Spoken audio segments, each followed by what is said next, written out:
टुकड़े हजार हुए, कोई यहाँ गिरा कोई वहाँ गिरा, कोई यहाँ गिरा कोई वहाँ गिरा। बहते हुए आंसू रुक न सके, बहते हुए आंसू रुक न सके, कोई यहाँ गिरा कोई वहाँ गिरा, कोई यहाँ गिरा कोई वहाँ गिरा। जीवन के सफर में हम जिनको समझे थे हमारे साथी हैं, जीवन के सफर में हम जिनको समझे थे हमारे साथी हैं। दो कदम चले फिर बिछड़ गए, दो कदम चले फिर बिछड़ गए, कोई यहाँ गिरा कोई वहाँ गिरा, कोई यहाँ गिरा कोई वहाँ गिरा। एक दिल के यह कॉफी होम में ये दिल के टुकड़े हजार हुए, कोई यहाँ गिरा कोई वहाँ गिरा। क्या कब का मामला है ये? 50s का है जरा। अरे गाना 50s का है, आपका कब का है? मेरा 60s का होगा। मैंने तो यही लिखा था, I love you please answer me in yes और no, and she said I have no answer. फिर वहीं से दिल के टुकड़े आ जाएंगे। अरे अब बच्चे देखेंगे कहेंगे पापा इस उम्र में दिल के टुकड़े। देखिए जनाब, जो एज है ना और जो दिल का मामला है, वो दिल में यहाँ होते हुए यहाँ होता है। मैंने खुशवंत सिंह जी की एक बात सुनी थी जब वो 90s में थे। उन्होंने कहा था, मैं किसी ना मेल प्रेस वाले को टाइम देता ही नहीं, जब तक कोई खूबसूरत फीमेल ना हो मैं उसी को टाइम देता हूँ। मगर हमारे साथ तो दिक्कत है। पर मैं आपकी पर्सनैलिटी को देखते हुए, यू आर द एक्सेप्शनल, यही तो खासियत है प्रेस क्लब। नहीं, आपके में सही बता रहा हूँ। ये जो है, खुशवंत सिंह जी की बहुत इज्जत करता हूँ, मैं भी बहुत इज्जत करता हूँ, उनको मानता भी हूँ, पर आपके केस में आपकी पर्सनैलिटी, मैं हमेशा आपको याद करता हूँ और कहता हूँ यार एक ये बंदा है, कहाँ से कहाँ पहुँच जाता है। और एक बार मेरे एक बंदे ने कहा था, it's not important to be honest in this world yet, इस समय में भी, but you should look honest. अब आपके केस में मुझे लगता है आप ऑनेस्ट भी हैं एंड यू लुक ऑनेस्ट। अच्छा सुनिए, हमारा तो बातचीत का सिलसिला ऐसे ही होता है, जो जैसे है वैसे ही होता है। वैसे मैं प्रेस क्लब, यहाँ प्रेस क्लब बार बार निकल रहा है। मैं आज कॉफ़ी होम में आया इसलिए कि आज की मौजूदा राजनीति और संसद में जो पिछले बजट सत्र के दौरान पिछले 2-3 दिनों में हो रहा है, सत्ता पक्ष और विपक्ष में, मामला ये हुआ कि राष्ट्रपति के अभिभाषण में सिर्फ 3 लोग बोल पाए। विपक्ष के नेता राहुल गांधी बोले नहीं, और ऐसा विपक्षी सांसदों का, खासकर महिलाओं का वेल में जाना जब प्रधानमंत्री का बोलने का समय नियत था और प्रधानमंत्री बोल न सके। बाद में ये हुआ कि परिस्थितियां ऐसी, सत्ता पक्ष कुछ और बात कह रहा है, विपक्ष कुछ और बात कह रहा है, और उसमें प्रधानमंत्री 20 वर्षों के बाद 2004 में मनमोहन सिंह को भारतीय जनता पार्टी ने विपक्ष के तौर पर, कांग्रेस का कहना है कि बोलने नहीं दिया था राष्ट्रपति के अभिभाषण पर। उसके बाद 2024-26 में 22 वर्षों के बाद ऐसा दिन आया है जब प्रधानमंत्री राष्ट्रपति के अभिभाषण पर लोकसभा में बोल न सके। इसको आप कैसे देखते हैं? देखो जी, आजकल के समय में पार्लियामेंट में जो कुछ हो रहा है ना, इररिस्पेक्टिव ऑफ पार्टी, मेरे को अटल बिहारी वाजपेयी जी बहुत याद आते हैं।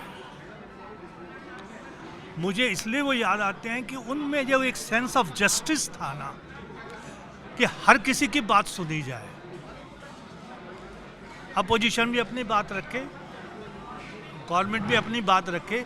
हमारी पार्लियामेंट्री डेमोक्रेसी का जो बेसिस है ना, वो कुछ भी हो जाए, उसमें ये बात तो ज़रूर होनी चाहिए कि किसका जब बोलने का मौका है उसे मौका देना चाहिए।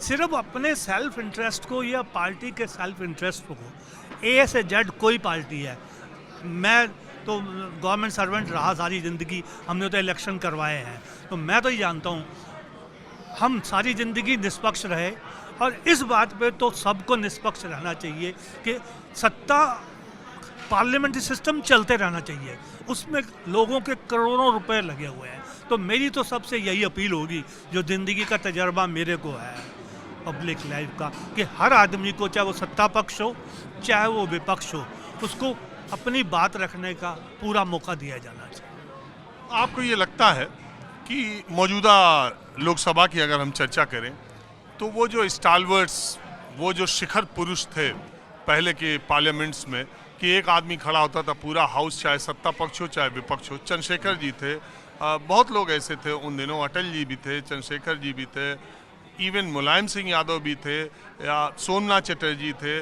गुरुदास दासगुप्ता, बहुत सारे ऐसे लोग थे। जब वो खड़े होते थे बोलने के लिए किसी मुद्दे पर, तो बाकी संसद, सत्ता पक्ष विपक्ष सारे लोग शांत होते थे, और एक आदर, एक सम्मान के तौर पर सारा सदन वो बात सुनता था। लोकतंत्र में कहा यह जाता है कि अगर एक भी आदमी आपसे असहमति का अधिकार रखता है, असहमति रखता है और वो बोलता है, तो उसकी बात सुनी जानी चाहिए। आप अमल करें ना करें, लेकिन वो अपनी बात रख पाए। आज हम इस मुकाम पर पहुंच गए हैं, जैसे सोसाइटी के अंदर अब लोगों का रिस्पेक्ट का जो कोशेंट है वो ख़त्म होता जा रहा है, किसी भी के प्रति भी सम्मान की भावना ख़त्म होती जा रही है। लोग किसी को भी सम्मान की दृष्टि से सम्मान देना, ठीक यही मैं क्या बोलूँ उसको, यही हमारी पार्लियामेंट में भी रिफ्लेक्ट होता है कि किसी पद की कोई गरिमा नहीं, विपक्ष के नेता को भी बोलने नहीं दिया जा रहा है। भाई विपक्ष का नेता भी एक बहुत बड़ा पद होता है, विपक्ष के नेता को भी बोलने न दिया जाए, और हद तो तब हो जाए कि जब प्रधानमंत्री भी राष्ट्रपति के अभिभाषण पर न बोल पाए। अरे जब तक बोलेंगे नहीं, विचारों का आदान प्रदान नहीं होगा। मुझे एक किस्सा याद आता है, श्यामा प्रसाद मुखर्जी संसद में, जवाहरलाल नेहरू, तब पंडित जवाहरलाल नेहरू प्रधानमंत्री थे, और किसी एक मुद्दे पर श्यामा प्रसाद मुखर्जी ने उनको बुरी तरह घेर लिया, और वो संसद में, लोकसभा में बोल रहे थे, और उसके बाद नेहरू जी हाउस से बाहर निकल गए और अपने आवास पे पहुंचे। पीछे से पहले से ही होता रहा है कि नेता के पीछे पीछे पीछे पीछे मंत्री पहुंच जाते हैं। कुछ मंत्री वहां पहुंच गए, उन्होंने कहा कि जब सब लोग पहुंचे तो उन्होंने कहा कि मेरे आने के बाद क्या बोला उन्होंने, तो लोगों को पता ही नहीं था। जब तक पार्लियामेंट में नेहरू जी थे वो नोट डाउन करते रहे थे, और वो अपनी तैयारी के लिए गए थे कि मुझे इसका जवाब देना है, लेकिन बाद के लोगों ने कुछ सुना नहीं, तो उन्होंने कहा यहाँ क्यों चले आए, जो बोला उसको नोट करना चाहिए था, पता उसका मुझे जवाब तैयार करना है। एक वो समय था, अटल जी का समय था, चंद्रशेखर जी का समय था, बहुत सारे लोग, किसका किसका नाम लो, और आज ये तारीख है कि प्रधानमंत्री को भी बोलने नहीं देंगे, विपक्ष के नेता को भी नहीं बोलने देंगे लोकसभा के भीतर इसको, और पूरी राष्ट्रपति के अभिभाषण पर 3, और उसमें भी किसी सांसद ने खड़े होकर के पूर्व प्रधानमंत्रियों पर ऐसी ऐसी बातें कही संसद के भीतर। ये सदन की गरिमा को बढ़ाने का काम हमारे नेता कर रहे हैं। हम, वो कहते थे ना, पहले गाना बजता था, इंसाफ की डगर पे बच्चों दिखाओ चल के, ये देश है तुम्हारा नेता तुम ही हो कल के। अब तो गाना भी, ये गीत बजना स्कूलों में बंद हो गया, क्योंकि बच्चों को अब ये बताना कि अब नेता बनना है, क्या बने, ये नेता क्या समाज को संदेश दे रहे हैं। एक बात मैं बहुत अहम कहना चाहता हूँ आपकी इन सब बातों पर, कि आजकल बड़े बड़े लोग, छोटे छोटे लेख से लेकर बड़े बड़े से, या ऊपर से नीचे लगा लो या नीचे से ऊपर, अपने पे हंसना भूल गए हैं। रविंद्रनाथ टैगोर जी ने एक बात कही थी, जब हम खुद पे हंसते हैं ना, वो सबसे मधुर हास्य होता है। एक बारी जब इंदिरा जी हार गई थी बहुत सारी सीटों से, तो राजनारायण जी बन गए थे हेल्थ मिनिस्टर, तो किसी ने उन पे व्यंग करा कि ऐसे वैसे कैसे कैसे हो गए, और कैसे कैसे ऐसे वैसे हो गए। तो ताकेश्वरी सिन्हा ने जवाब दिया था, ऐसे वैसे कैसे कैसे हो गई, कैसे कैसों की ऐसी की तैसी हो गई। तो वो अपने पे हंसने का जो क्वालिटी थी, वो मैं सोच रहा हूँ आजकल के पार्लियामेंटेरियन में बहुत कमी आई है। अगर अपने पे हंसना आ जाए तो हर एक चीज़ का फैसला हो सकता है, चीज़ों को लाइटली लिया जा सकता है, सही पर्सपेक्टिव में लिया जा सकता है और हर आदमी को बोलने का मौका भी दिया जा सकता है। इसी पर मैं एक और किस्सा सुना देता हूँ। जनता पार्टी की सरकार बनी, कांग्रेस को हार मिली और अटल जी विदेश मंत्री बने। अटल जी विदेश मंत्रालय में जब घुसे तो चूंकि राजनीतिक प्रतिबद्धताएं और विचारधाराओं के हिसाब से विदेश मंत्रालय में नेहरू जी की फोटो लगी थी। अटल जी उसके पहले मंत्री बनने के पहले जाते थे, विदेश मंत्रालयों की समिति वगैरह में थे, उन्हें नेहरू जी की वो फोटो याद थी। जब वो विदेश मंत्रालय में पहुंचे, नेहरू जी की फोटो वहां से हटा दी गई थी। आप तो ब्यूरोक्रेट मतलब सरकारी अधिकारी हैं, आपको तो मालूम है अधिकारी कैसे चाल बदलते हैं। सरकार बदलने के बाद सरकारी अधिकारियों की चाल एकदम बदल जाती, तो उन्होंने हटा दिया था। अटल जी ने कहा कि नेहरू जी की फोटो कहाँ गई, वो तो यहाँ थी, यहाँ से हटा दी गई। फिर नेहरू जी की फोटो अटल जी ने लगवाई। आज उन्हीं नेहरू जी के बारे में उसी बीजेपी के और सत्ता पक्ष के लोग अपने पहले प्रधानमंत्री के बारे में संसद के भीतर और बाहर कैसी बातें कर रहे हैं, ये भी देश देख रहा है और उससे क्या मैसेज जा रहा है, ये भी देश देख रहा है। बहरहाल आपका तो चेहरा ही ये बताने के लिए काफ़ी रहता है। हमारे कई कार्यक्रम में लोग कहते हैं कि वो अंकल तो परमानेंट ही मिल जाते हैं, पक्के कांग्रेसी दिखाई देते हैं। सर, मोदी जी को बोलने नहीं देंगे, बोलना कहाँ चाहते हैं। उनके पास, उनके पीछे इतनी किताबें, इतनी फाइल्स, इतने वीडियोस, इतने एग्रीमेंट्स उनके बेचारे को पीछे भाग रहे हैं। कोई वो पुस्तक वो लेकर आए डरवाने। यार एक ब्राह्मण आदमी यार, वो और वो भी जनरल, क्या वो झूठ बोलेगा? आप उस पुस्तक को लेते, वो छपी है और आप उसको डिनाई करने में लगे हुए हैं। यार वो पुणे का, महाराष्ट्र का चित्पावन ब्राह्मण है, वो नहीं झूठ बोलेगा। और रह गई बात, देखो अब आप उसकी वो किताब अब आप ले आए जी, जो उसके नेहरू के खिलाफ कितनी सारी किताबें हैं। अगर जो है उनको आप दिखा सकते तो वो नहीं दिखा सकते थे।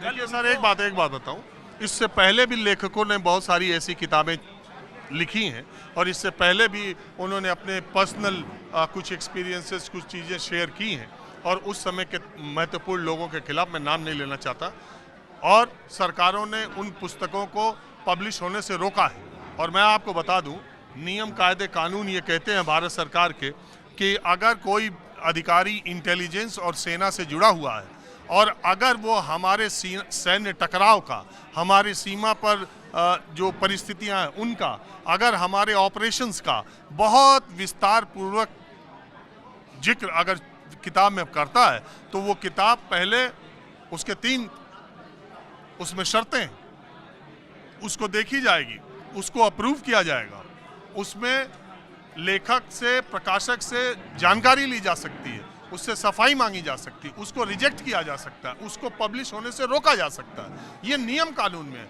कल का कोई भी सेना का अधिकारी रिटायर हो जाए और उसके बाद कोई सेना के अधिकारी, ऐसा नहीं है कि पहले जनरल, इनसे पहले भी सेना अध्यक्षों ने किताबें लिखी हैं और किताबें पब्लिश हुई हैं। MOD से वो कराना पड़ता है, लेकिन उसके नियम कानून है। मैं कह रहा हूं अगर कोई किताब पब्लिश, एक मिनट, कोई किताब पब्लिश नहीं हुई और आप संसद में उसका हवाला दे रहे हैं और उससे ये कह रहे हैं कि प्रधानमंत्री डर गए और प्रधानमंत्री को बोलने का मौका नहीं देंगे। आप अपनी बात, चलिए आपने आधा तिहा जो भी बोला, पूरी किताब आप पढ़ पाए नहीं पढ़ पाए, प्रकाशित है नहीं कर पाए, लेकिन आपको जो कंटेंट देना था वो आपने जनता के सामने इधर से उधर से ले आके रख दिया।